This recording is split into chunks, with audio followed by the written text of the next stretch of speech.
आज आपण आपल्या किचनमध्ये शेपूची गोड इडली करणार आहोत.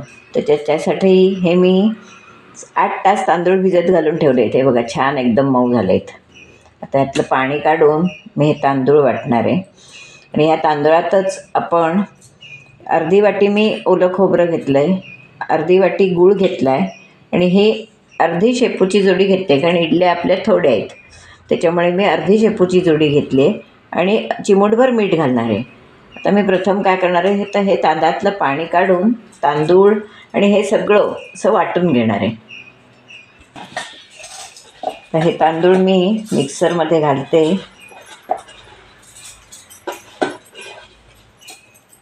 आणि चांगले आपल्याला इडलीला जसं आपण बॅटर करतो तसं आपण हे बॅटर आता करणार आहोत. त्यामध्ये घालणार आहे एक बेताची वाटी अशी खोबरं घातलं आहे, त्यानंतर शेपू घालणार आहे. हा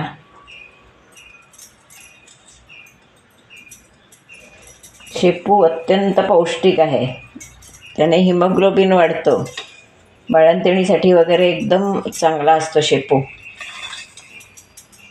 गूळ घातला आहे, मीठ नंतर घालणार आहे. आता हे मी सगळं थोडं पाणी घालणार आहे. हे मी बॅटर तयार करणार आहे. तर हे आपलं बॅटर छानपैकी आपण त्यामध्ये मी काढून घेते. हे बघा किती सुंदर झालं आहे, ते कलरही छान आला आहे आणि सुंदर बॅटर झालं आहे आपलं. सगळं मिक्सरचं काढून घेऊया.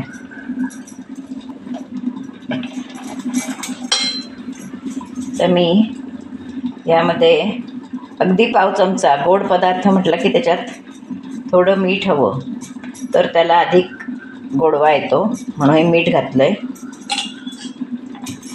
आणि थोड्या वेळानं मी ह्या इडल्या लावणार आहे. तर जरा आपलं पीठ हे चांगलं मुरून दे, सगळं एकजीव होऊन दे. थोड्या वेळानं मी इडल्या लावणार आहे. हे बघा सुंदर झालं आहे पीठ.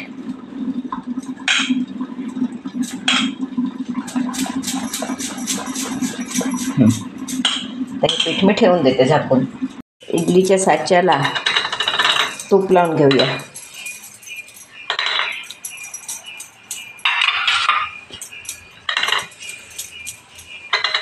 इडली खूप सुंदर लागते, चवीला पण छान लागते, रंग पण छान दिसतो.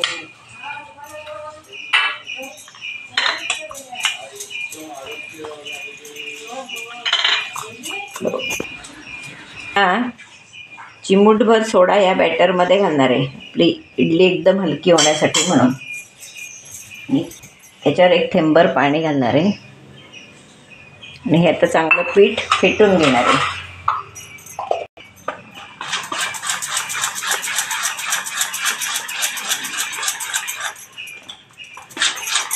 पीठ फेटताना नेहमी एका बाजूनच फेटायचं असतं, उलटं सुलटं नाही करायचं. आपलं हे पीठ फेटून झालं आहे. तर मी इडल्या लावणार आहे. इडलीचा साचा भरताना एकदम वरपर्यंत भरायचा नाही, त्या फुलून येतात मग.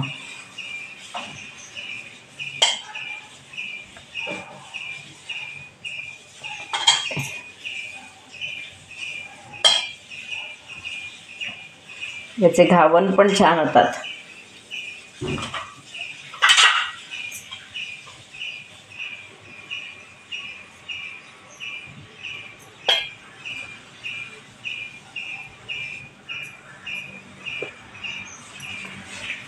शेपू जरी आवडत नसला तरी आपल्या पोटात जायला हवा, तेव्हा हा विविध प्रकारानं आपण करून खाऊ शकतो. आणि मुलांना सुद्धा हे समजणार नाही आपण काय घातलंय ते, उलट ते कलरफुल म्हणून खातील. आज वेगळं काहीतरी दिसतंय असं.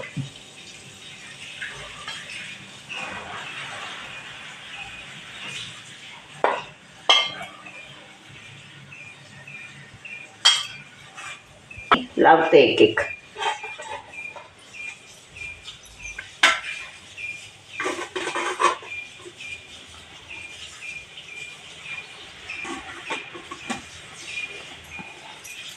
तर हे आपण छानपैकी वाफवून घेऊया. आपल्या झाल्या आहेत का बघूया. हा हा हा हे बघा, हाताला चिकटत नाही म्हणजे आपली इडली तयार आहे. आता आपण गॅस घालवते आणि इडल्या काढून घेऊया. आता आपण या इडल्या उपटवून घेऊया. हे बघा, छान झाले आहेत, हलकी झाली एकदम आणि चांगले आले आहेत.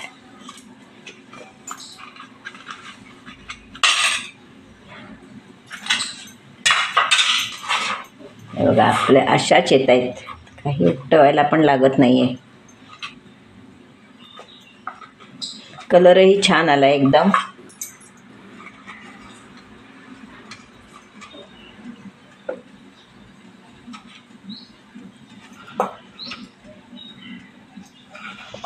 थोडं पीठ आहे ते परत इडली लावूया.